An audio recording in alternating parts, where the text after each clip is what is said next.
What if you could combine that raw, unstoppable power with a super focused, intentional wisdom? Well, in the ancient Vedic world, they had a name for that, a divine partnership that's all about purposeful victory. We're going to talk about Indra Agni, the incredible, powerful fusion of thunder and flame. And let's just dive right in with this line from the Rig Veda. He who worships Indragni slays the foe. Wow. Now, this isn't just about fighting on a battlefield. It's about having the perfect synergy to overcome any obstacle. This one idea, right here, is the key to unlocking everything we're about to explore. So here's our game plan. First, we'll cover the basics, what happens when thunder meets flame. Then we'll get into the myths and the sacred hymns themselves. After that, we'll see how this power is literally reflected in the stars, and finally, we'll wrap up with its fiery, enduring legacy. All right, part 1, Thunder Meets Flame.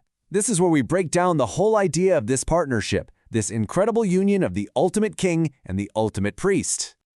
So what is Indragni exactly? Well, the first thing you gotta know is this isn't just a team-up, it's a composite deity. It's one single divine concept formed from two of the heaviest hitters in the Vedic pantheon, Indra, the king of the gods, and Agni, the god of fire. It's celestial power and earthly wisdom fused into one being. And this really lays it out perfectly. On one side, you've got Indra. He's the warrior, the Nakshatra, or martial power. He has raw authority, the thunderbolt itself. Then on the other side, you have Agni. He's the priest, the Brahmana, or sacred wisdom. He's the focused ritual, the blaze of the sacrificial fire. One is the power, the other is the intelligence that tells it exactly where to go. Okay, so how does this whole partnership play out in the actual mythology? Well, that brings us to our next section, the myths of a divine union and how their bond literally forges harmony in the cosmos. Their stories paint this picture of total interdependence. They're called a dimorphic pair, two forms, but really one essence. Indra's chaotic power, his thunderbolt, is said to be tempered and aimed by Agni's purifying fire. But it works both ways. Agni needs Indra's divine energy to properly consume sacrifices and send them to the heavens. They even work together as patrons for the Maruts, the storm warriors, and they guard what are called the forked paths of destiny, guiding us to make the right choices. So, what's the bottom line from all these myths? It's simple, but so profound. Real victory doesn't just come from raw power, and it doesn't come from quiet wisdom alone. It only happens when decisive action and focused intention come together. It is the ultimate lesson in synergy. Now, let's go straight to the source. Section 3 is all about the hymns of synergistic might, where we can hear their power echoing right out of the sacred Rig Veda. 14. Now, get this. In the Rig Veda, which has over 1,000 hymns, a full 14 of them are dedicated specifically to this one dual deity, Indragni. That tells you this wasn't some minor concept. Their union was absolutely central to Vedic belief. And this is one of the most potent invocations. Just listen to the original Sanskrit, the rhythm of it. Ya Indranibhya Havate, Sahanti Arim, Jayati Rai Vipule. You can almost feel the power in the sound of the words themselves, can't you? And the translation makes the meaning crystal clear. Worshipping this union brings victory. But check out that word for spoil or riches, raye. This isn't just about grabbing loot in a battle. No, it means a vast, overflowing prosperity, the kind of amazing success that only happens when powerful action is guided by sacred intention. Here's another hymn, and this one has a slightly different flavor. Indragni Vamvokami, Sharma Yachat, Rai Rai. This one is less about conquest and more about finding a sanctuary. Yeah, this hymn really shows their other side. It's a plea for Sharma, which means shelter or refuge. The person praying is asking Indragni to be a protective shield, to guard their community and create a safe space for prosperity to grow. It just goes to show they're both conquerors and protectors. So this is an ancient concept, right? How does it live on today? Well, that brings us to Section 4, Vishakha, the star of purpose. This is where we see Indragni's power literally mapped onto the cosmos in Vedic astrology.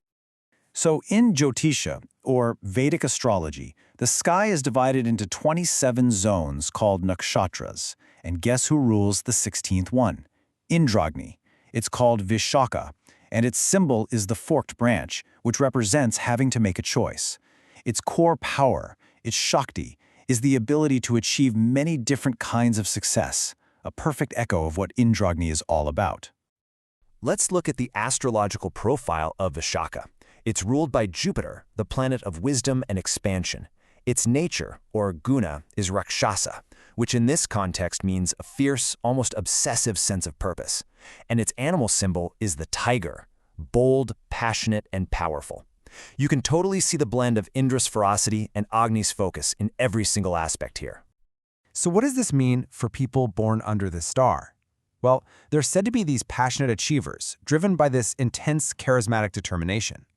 They tend to see life as that forked path, a series of calculated risks, and they often do great in leadership or as entrepreneurs.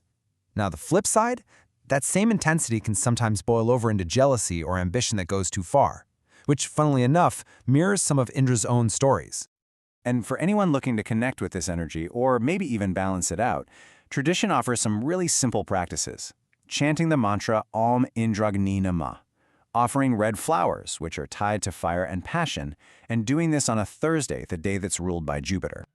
Okay, let's bring it all home, our final section, an enduring fiery legacy. We're going to tie all these threads together, from the ancient hymns all the way to the stars and the modern sky.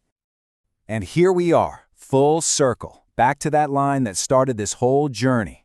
He who worships Indrasani slays the foe. But after everything we've talked about, this line hits different, doesn't it? The foe isn't just some enemy out there, it's our own hesitation, our own lack of focus, all our untapped potential. And this, right here, is the eternal lesson of Indra Agni. It's all about the alchemy of real success. You have to unite the thunderbolt of decisive action with the steady, focused blaze of wisdom and devotion. That is the recipe for a victory that actually means something. This chart really just says it all, visually, doesn't it? Victory isn't one single thing. It's two halves of a whole.